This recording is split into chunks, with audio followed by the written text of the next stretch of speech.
Hi, everybody. Welcome to the monthly Arroyo Seco reading. Today we're featuring Larry Duncan. Next month we're going to be featuring Sarah Thursday, who is here. Hey, Sarah. Whose poetry is absolutely wonderful, and I miss your magazine very, very much too, Sarah. Uh, but today it's Larry Duncan, and Larry Duncan is a fellow dirtbag. If you don't know what that is, that's somebody who graduated from Cal State Long Beach, and we're both MFA alum. His work is tremendous, and you can get it in from Arroyo Seco Press. Tom, could you maybe talk about that book just a little bit so I can put you on the spot? You know what's interesting is that Larry was the first book. I was helping to host the Tabot Bach reading at Golden West College, and I got Larry to read, and he didn't have anything to read from as far as his own book, so I thought, well, why don't I make you a book? Send me some poems. And then it was, just what do you call the staple and fold books. That's Mm. what all my books were first that way.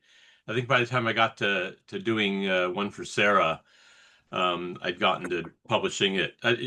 Hers couldn't have done a staple and fold. We'll show that to you next time.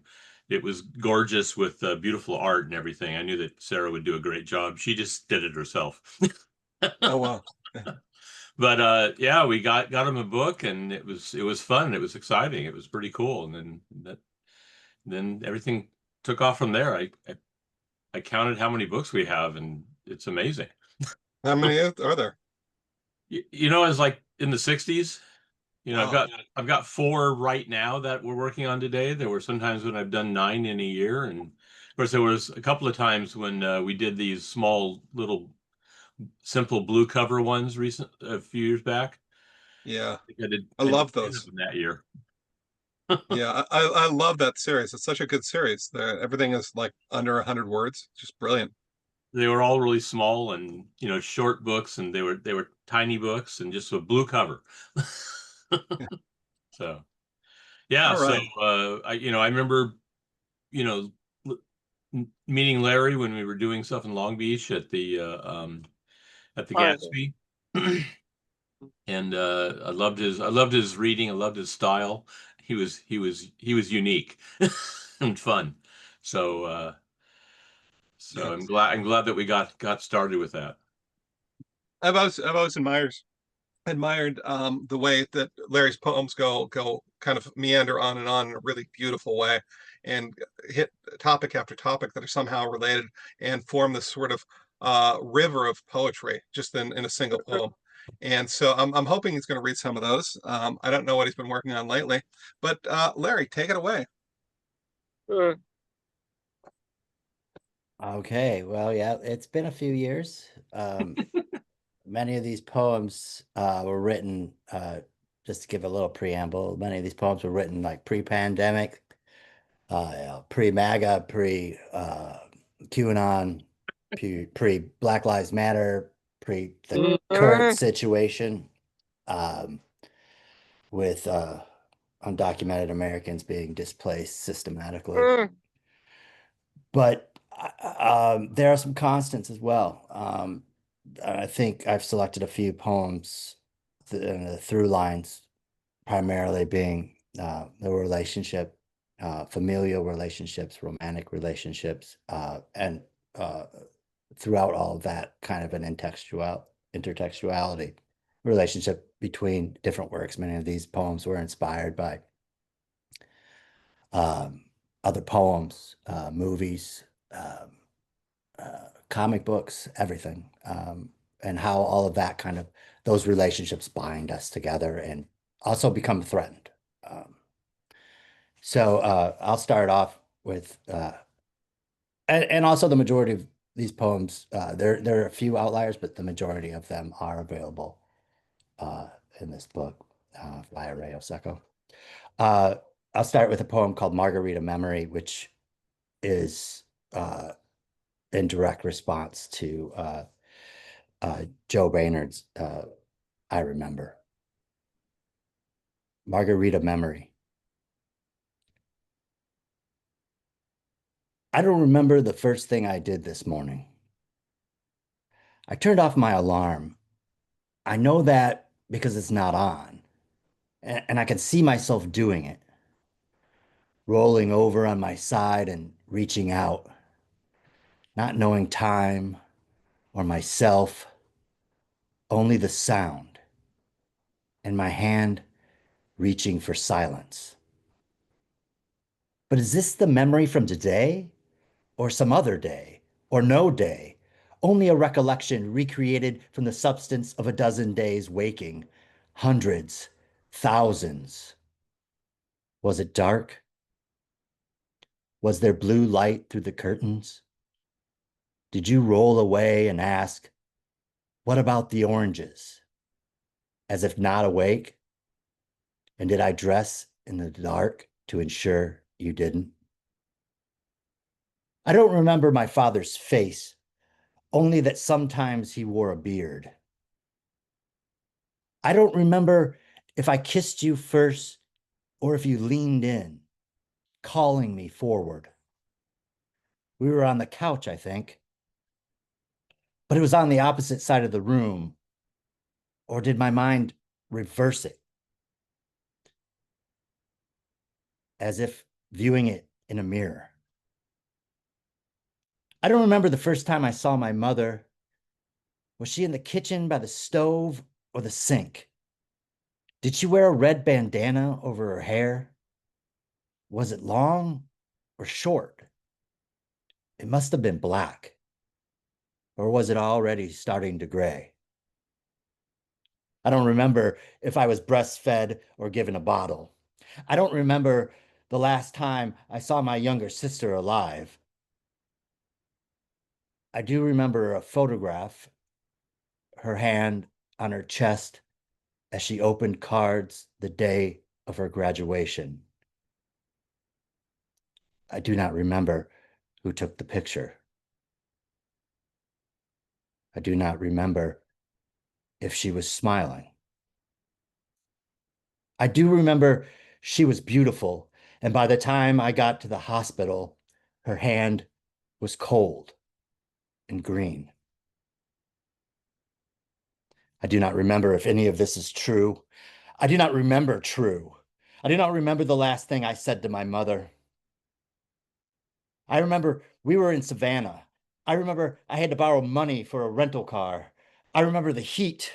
I remember going out for a cigarette after a round of margaritas at a bar whose name eludes me, and my older sister came out to join me and said, "We all thought you had wandered off." I don't remember if I actually drank margaritas that night. I don't remember the last time I drank a margarita. The last time I drank a margarita, you and I were on the patio at Stadium smoking cigarettes. I only had time to sip yours while I was waiting for the waitress to bring me another beer. It was too sour. It tasted like tears. And you said, "Don't you remember?" I do not remember when it became so hard to remember, or when writing it all down became a way to forget.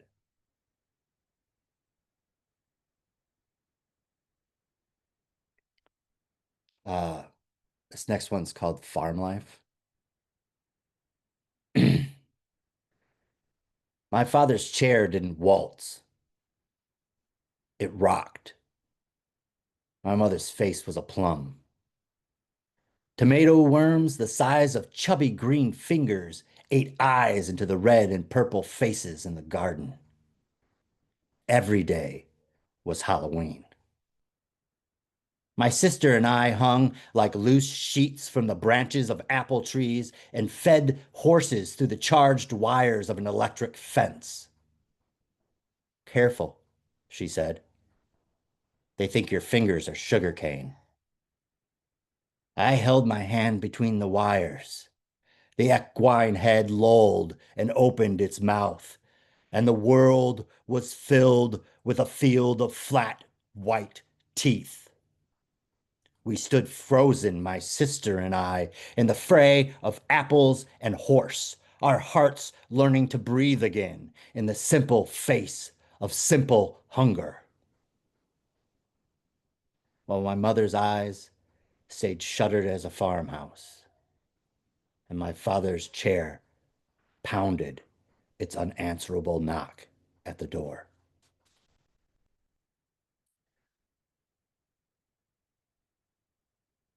Um, there'll be a few references to Greek myths throughout. This is the first. Procne unravels the nightingale. When she kisses him, he does not kiss her back. His lips are dry and cold, chilled by the ice in his drink. Her sister was right. Tongues swallow secrets easier than bread. She opened her eyes, and his eyes are open too, but not to her. They are transfixed by a flock of shadows, a frantic flight of wings, naked branches pinned by the wind, a kind of cross-eyed intensity bordering on terror. This is what it's like to kiss the dead, she thinks. What an ugly bird. Without a word, she rises and returns to the stove, where cast iron pots boil a sea of strange soup, and kitchen knives love children too.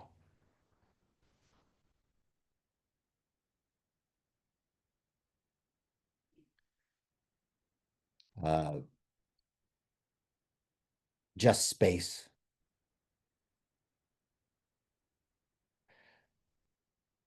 The roots took the foundation first.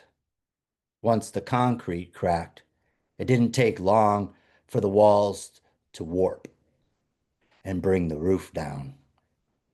After that, the old garage gave its secrets like charity. Magazines and unopened letters spilled out in the lawn and were crushed to pulp under the sneakers of curious teens. It was their rocks that finished the windows. Let the radio remember the words we promised to forget. We could sing the long day about the hands that cut and suture, knock once and fall away. Father's long fingers at work, binding the feather to the hook. His careful plotting of lures, leaving little question which fish would drown. Even after he died, Mother stayed in the kitchen, her hand on the roller, working the dough flat. Every morning she showed us how to cut. The saw has its place, said Frigidaire and Kenmore, just like teeth in a kiss. The band has brought the trumpets. It seems like a strange day for a parade, but I can hear them in the dust cloud down the road. They call the graves to turn. Every Sunday, we buried, opening its face to blister. I see you have taken the attic as home. I am no longer allowed in the house. I live in the leaves now, in the thin body of insects. Come down, brother. The ladder is at the window, and the weather is fine. I've a fresh pack of gum and a secret to share. There were never walls here, and we were never born. The sun told me so. I stared at it all day. It left circles in my eyes.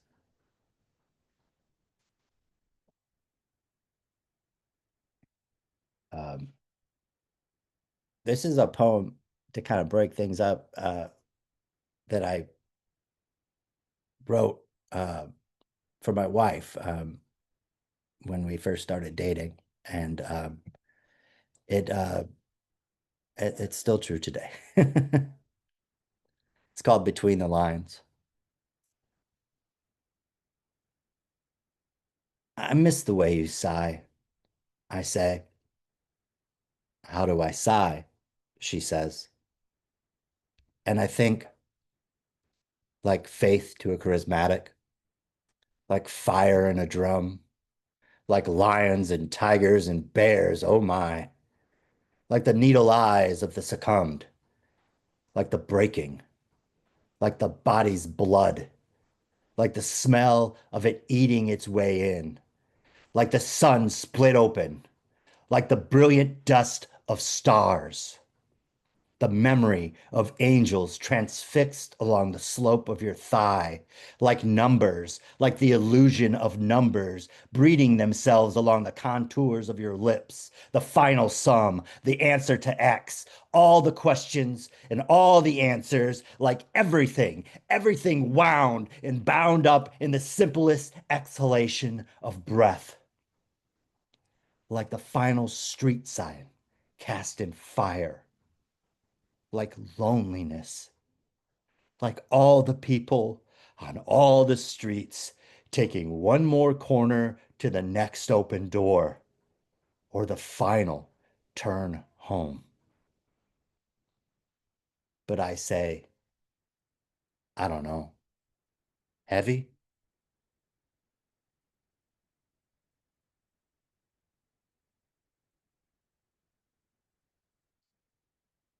Medea flies. She dreams the faucet pours hair, oily and thick, almost animal, into the porcelain, polished porcelain of the bathroom sink.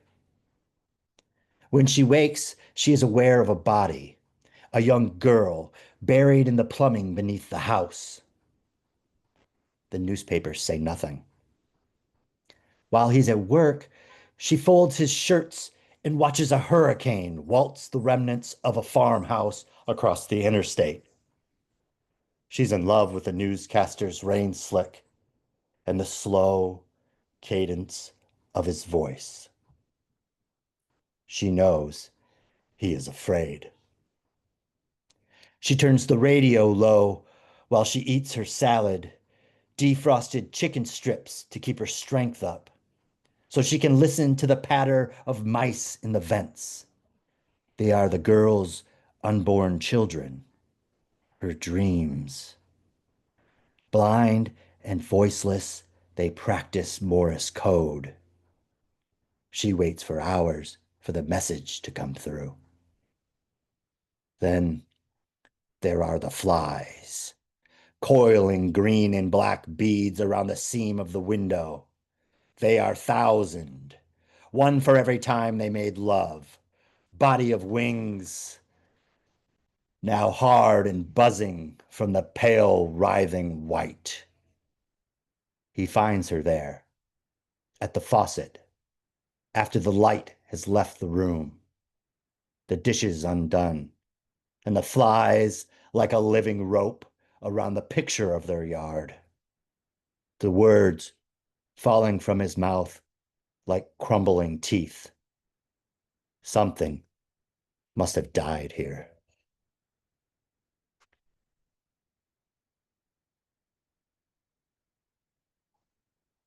Uh,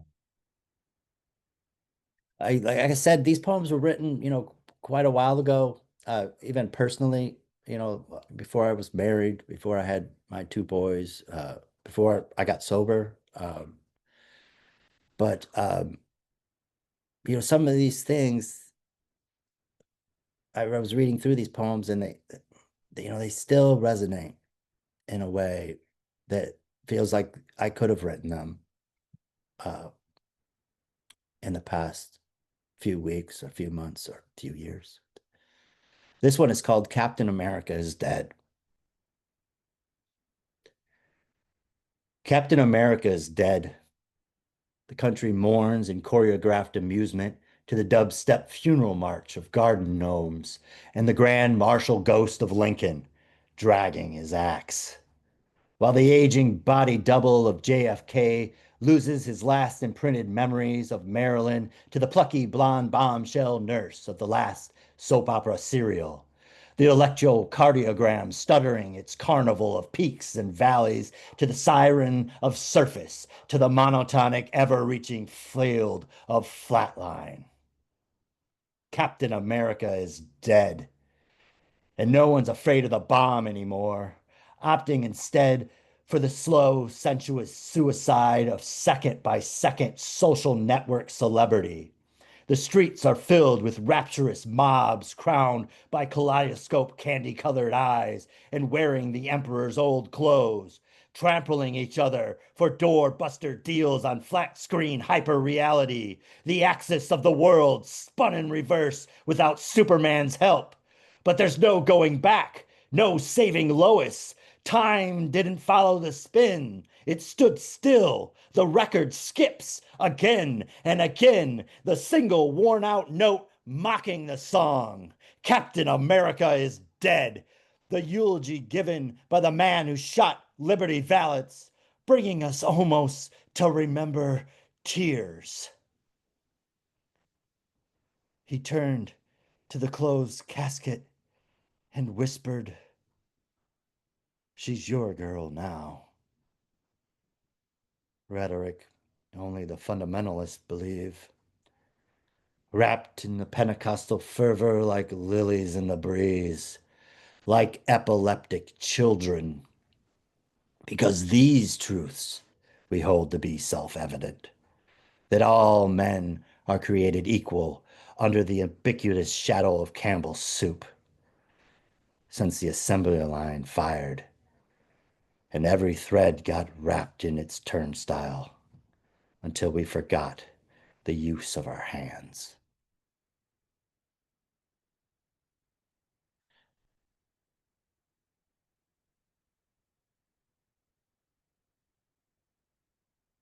This one's called Too Much Time.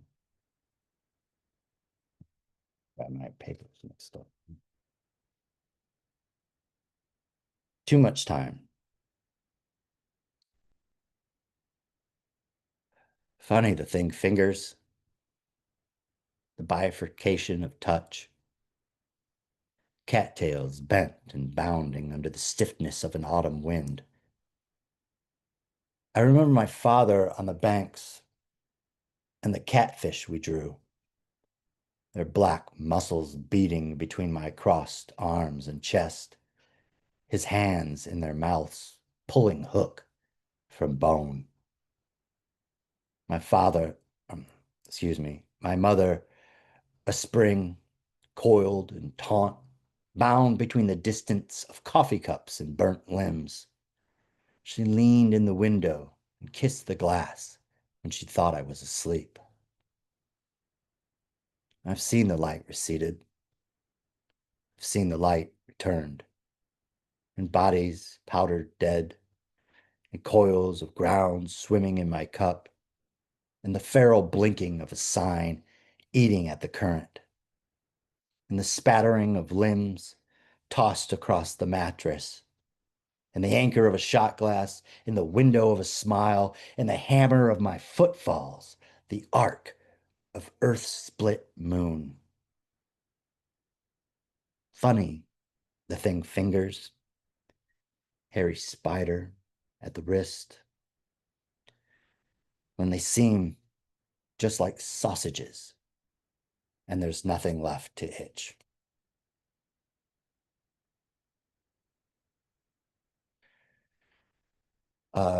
I got just two more. I hope I didn't go too long. This one, my grandmother passed away recently. She was 101. She played a really big part, both her and my grandfather, in raising not only me and my sisters, but my nieces, and of course my mother and her brother and sister, and they were a really big part of my life. And this poem is about them. It's called My Grandfather Coughs. I apologize for the color, my grandfather says, and slaps the television a good one. Guests and relatives look away as he raises his hands to take another swing. They sit politely with their plates in their laps, a few crumbs left to scrape in case anyone gets nervous. Everyone is fat with pumpkin pie and drunk on punch. The screen is a jumble, a storm of unseated tint and static, stretching the newscaster and his desk beyond reality. His voice echoes as if thrown across a great distance. He is saying something important, something we all need to hear, something about the weather tomorrow, or maybe the president. My God, has he been shot? Will there even be a sun tomorrow? My grandfather coughs, and his narrow shoulders tremble. At my wedding, he's in a wheelchair. We talked about the Navy. He gets confused. The tubes from his oxygen tank fall out from behind his ears and dangle beneath his chin. There are crumbs in the corner of his mouth. I reach out and wipe them away. I am no longer married. My grandfather is dead. My grandmother still makes pies for the holidays. She pulls her chair close enough to kiss the television. A plastic lens laid over the screen magnifies her favorite comedies. She leans in and tilts her head to the side as if she were peering through a peephole. Her skin is soft, without edges. Where do they put them all? She says. After the reruns, do they just disappear? I am a child. I have crept to the window to steal a glimpse inside my grandfather's workshop. He is sliding board after board across a table saw. Sawdust fills the air, confusing everything. He wears it like a second skin, as if he were covered in pale moss or fur, like a monster in a story you might tell a child, a story full of wonder and fear.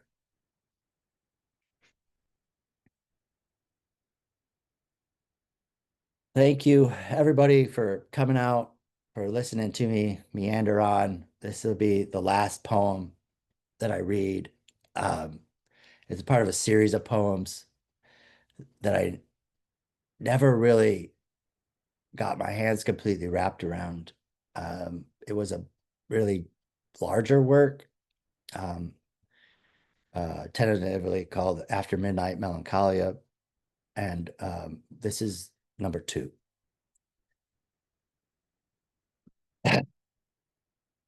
I think we can all agree we've all been diligent, taken each lesson without sigh or complaint.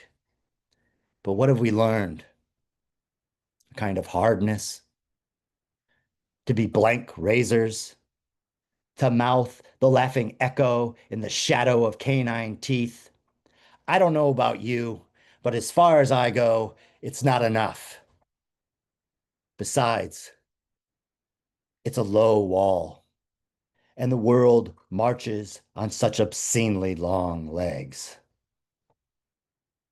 It's easy to imagine more, enough to keep you up at night, your head vibrating like a hive with all the bees stuck in the honey, convulsing the branch of a lightning split tree, the field at dawn gathering in sun, becoming liquid light, 1,000 tendrils lapping in the wind like the luminous hair of some sacred beast.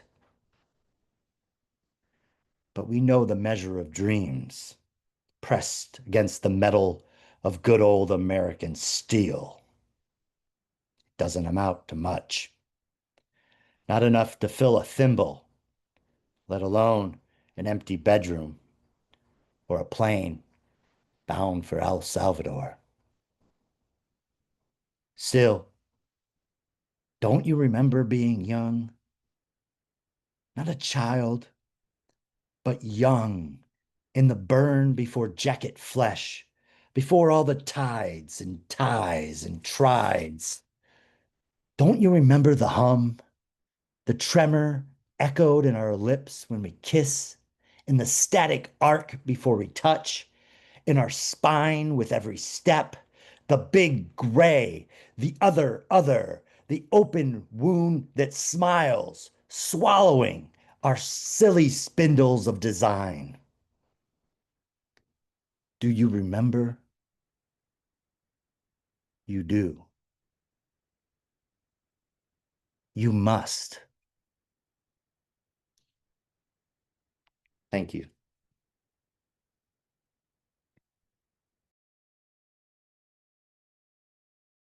Thank you, Larry. Wonderful, wonderful poetry. Absolutely love it. Okay, so we're going to move on to the open mic, and I hope you can all make it next month for Sarah Thursday's reading, which will also be gorgeous. I want to make sure that I got everybody who wants to be on the open mic. I have Eric, Leanne, Cindy, Michael, and Savannah. Did anybody else want to? Okay, so we're gonna start then with Eric.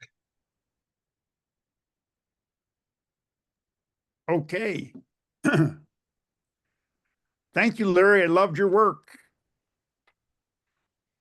Thanks so much for sharing it with us. This is called Flammable. Smoke from Canadian wildfires blankets the Midwest.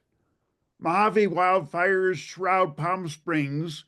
Even worse, political stench chokes the country. Most wildfires and all political corruption are man-made. Both destroy innocent lives and spread like the measles. I am old and cranky, and the earth is suffering from all the shit we've done to her. Heat waves bake the West. Torrential rains flood Texas. It feels like earthquake weather. Wars are spreading across the globe. Earth's polar caps are melting. People can't be civil to each other. Nothing is as it should be. I stopped listening to the news, and now I can't even listen to the weather. The only thing you can count on is paper. The Kleenex boxes in the house all run out at the same time. Likewise, all the Charmin toilet paper comes off the cardboard rolls in every bathroom on the same day. The printer runs out of ink. The printer runs out of paper when you need it most. Everything is connected, and everything is flammable. Mm.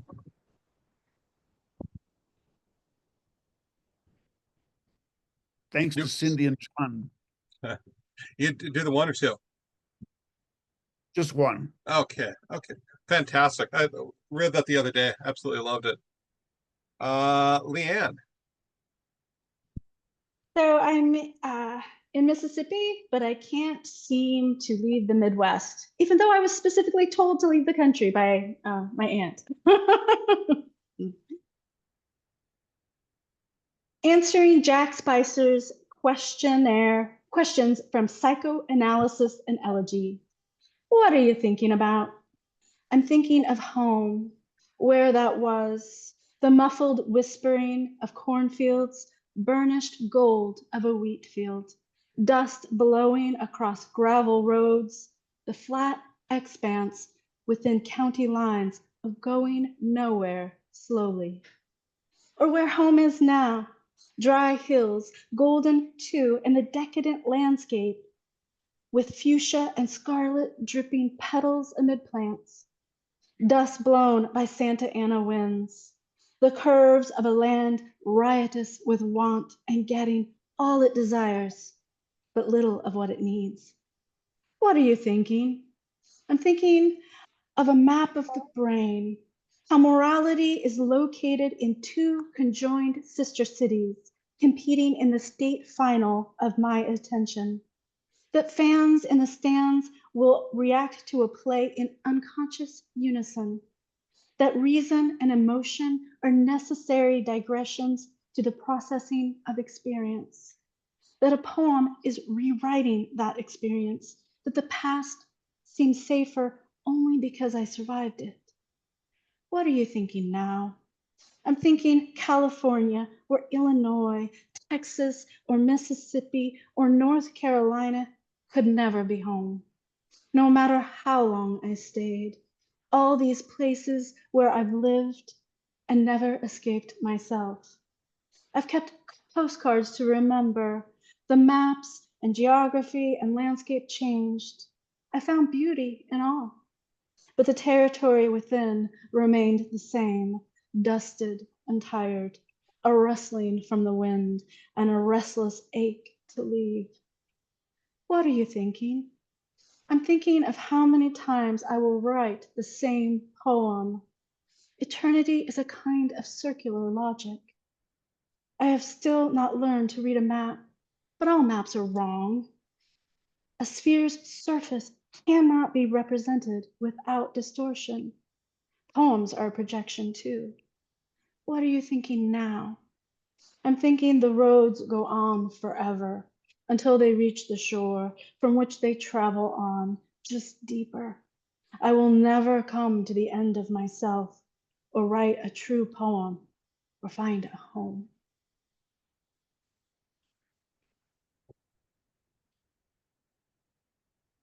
So this is a short one, different tone.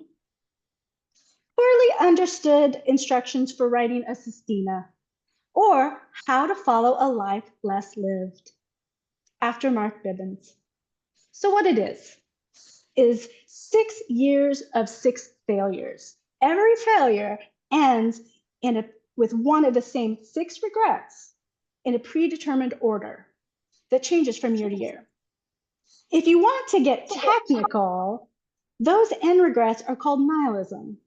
Okay, then you have a 3-year failure, or ennui, which is depression in France.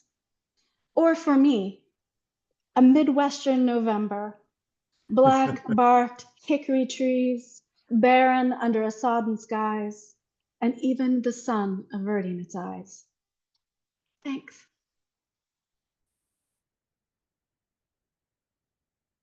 That's fantastic. I love that last one. I love both of them, but that last one really got me. Up next is Cindy. Hi, thank you, everyone. Thank you, Larry. You're new to me. Enjoyed very much. I seem to be writing a ghost series, so this is one of them. Alligator Snake Ghost. Eagle Woman holds the remains of scales twisted on the road, runs a feather along the alphabet of a shape as he begins to transform into the ghost of a snake. She honors his ordeals of life and death in honeyed words. Your brief time on the ground complete, now your spirit can soar. Her wingspan unfurls like thunder, her sharp talons release his skin so he becomes the wind.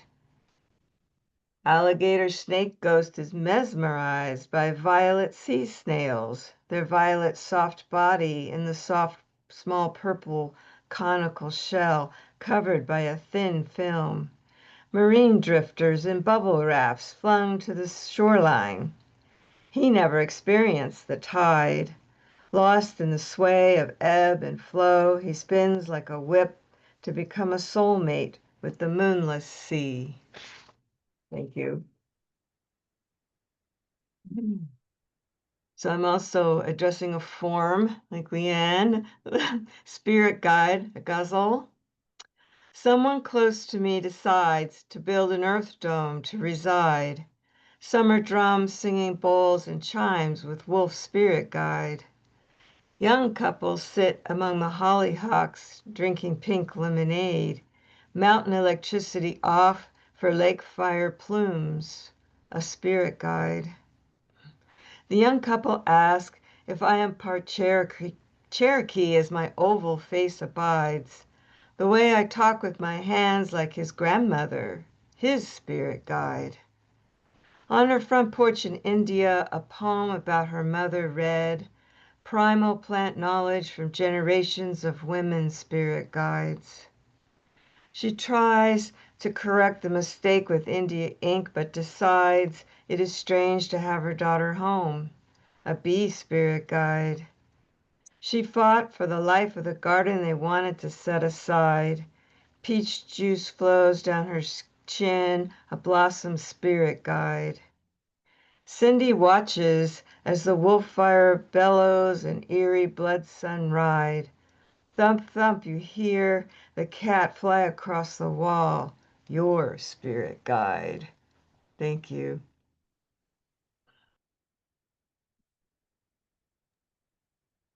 Cindy, when does your book come out? The one that you worked on all winter. My book, Structures Break Down, came out recently. Oh.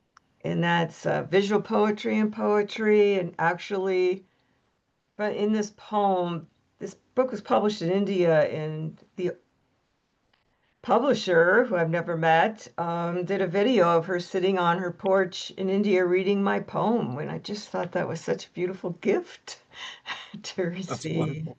So it's Cyberwit Net Press. Thank you. All right. If you drop a link, people will be able to get buy it.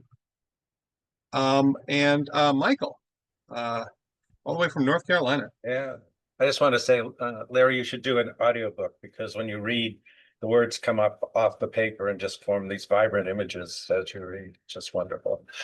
So I've got two poems, both of which were written back where John is up in Chautauqua. And so the first one was written, the construct was a 5-line poem from the prompt, I am from ... So I am from the ancestors. Old, I am now an ancestor, keeper of wisdom, holder of traditions.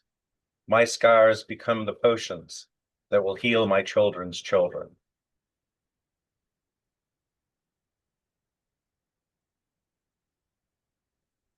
And this one, if I scroll back up to the top.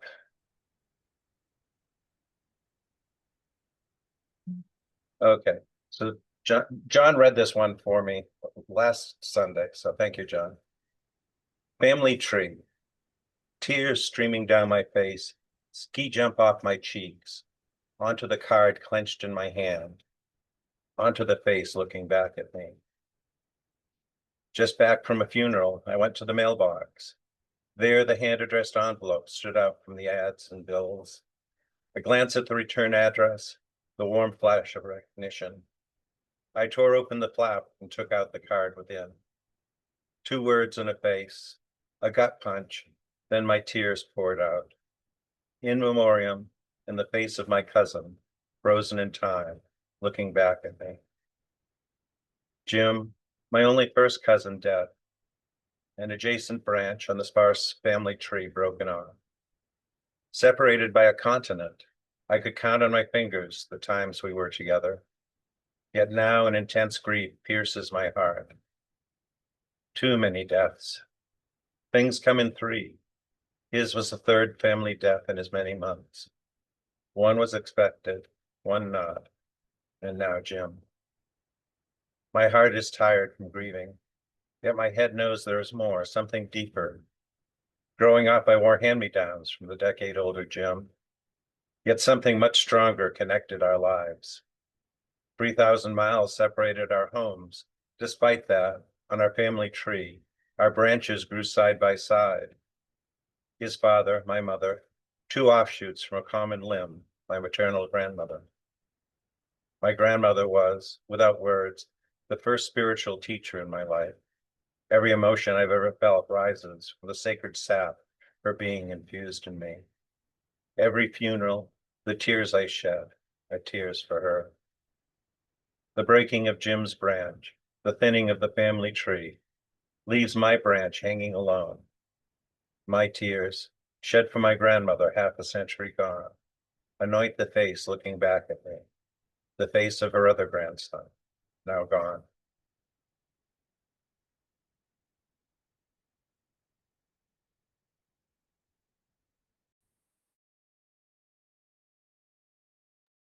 Thank goodness for Zoom caption, because I can't hear anything anymore on the thing.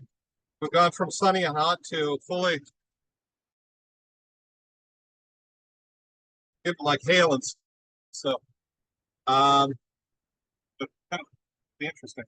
Anyway, finally we have a person from Mount Sac, which I love and I miss, and it's Savannah. Hello. Happy to be back. Let's see. Put down. So my first poem I call Forgotten Burials. Barefoot on my walk, I pause. My feet sink deep into dark soil. Warmth washes to coolness with each layer. My hands dig further into my potential bed, and into richness I start to lay in gleeful unstillness. A moment I pretend to be one with all that has expired. How Earth blankets our history by chapters. Archaeologists are worms and bugs and burrowing creatures, navigating through cities entombed in rubble, and weathered corpses stripped of their faces and names. Time fades the epitaphs of these unassuming gravestones, of forgotten cemeteries leveled for our roads and homes. I cannot help but smirk in macabre wonder as I continue on my path. Whom do I greet unexpectedly if they be now grass or tree? And when I am erased by time, who would unknowingly visit me? Right? And then a universe in La Jolla. I found a universe in the quiet tide pools, in the dancing anemone that move to the melody of swirling waters. Vagabond hermit crabs traverse to them for miles, resting beneath the shade of a red seaweed forest growing in gentle sands. Seals and sea lions claim their beds on porous rocks blanketed in algae that houses the sleeping clams and the weary, thirsty barnacle that count the passing hours. I wonder if the smallest sand flea gazes up towards the night sky, in awe of the stars, and think about the universe of bipedal giants that lay beyond their pools. All right, and then, let's see. California poppies. California hills spend summers kissing fires that leave behind ash and charred trees serving as headstones, turning turquoise skies into smoky courts. And in the silence of the aftermath and death-like stillness, the hills peacefully rest. Patience, all wait for relief of the winds, delivering a breath to their restricted lung. Sowing seeds into freshly toiled scars, alchemical rain falls like much-needed tears, a healing balm made with ash and earth, and suturing wounds closed by sprouting roots. Sunlight wakes from its bed of departing clouds, and embracing the rejuvenating and lush land. Orange poppies blush the hillsides in vivid sunsets, dancing in spring, waiting to kiss the summer fires. And then, if it's all right, I just have one more, and this is just a short story. And the context of this is throughout my whole life, I have a history of passing out, and for the longest time, we didn't know what was causing it.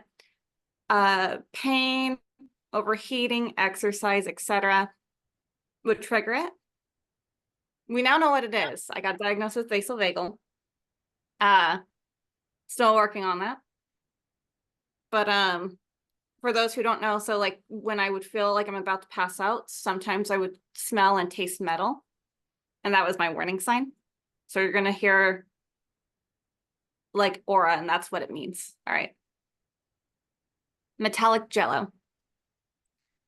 Every dim sum dish we've been trying has been delicious. The pork siumai, shrimp, and beef noodles, and every single dumpling has been my favorite so far. Another plate is on the rotating table, pork blood curd, and I eagerly place the cube in my mouth. What's wrong? my friend whispers to me, watching my face go pale and my eyes losing focus. The taste and smell of metal from the blood is too close to the auras I experience when I feel a seizure coming on. The gelatinous blood in my mouth is giving my stupid body a placebo effect.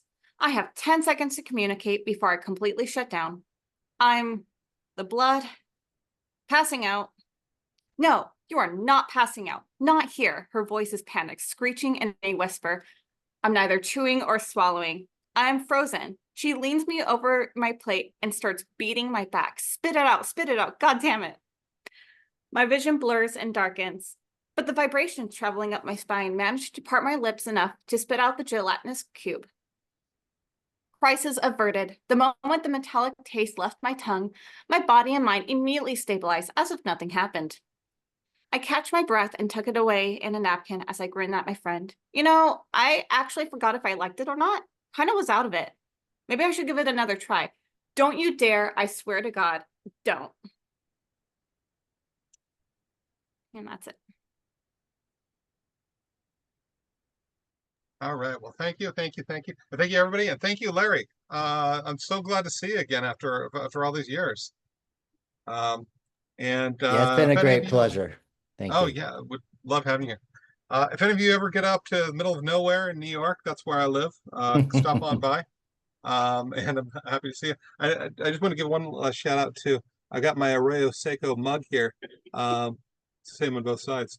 It's fantastic. It's oh, we got one too. It's perfect for drinking tea. I don't know if it's any good for coffee because I've never had coffee, but it's good for tea. So Perfect for coffee and tea. Had it in both. So I've fantastic. tested it out. we have the scientific evidence now. All right. And I hope you all come back next week for Sarah Thursday. Or, I'm sorry, next month for Sarah Thursday. And What? yeah, don't come back next week. I won't be here. I'll see you later. Thank you.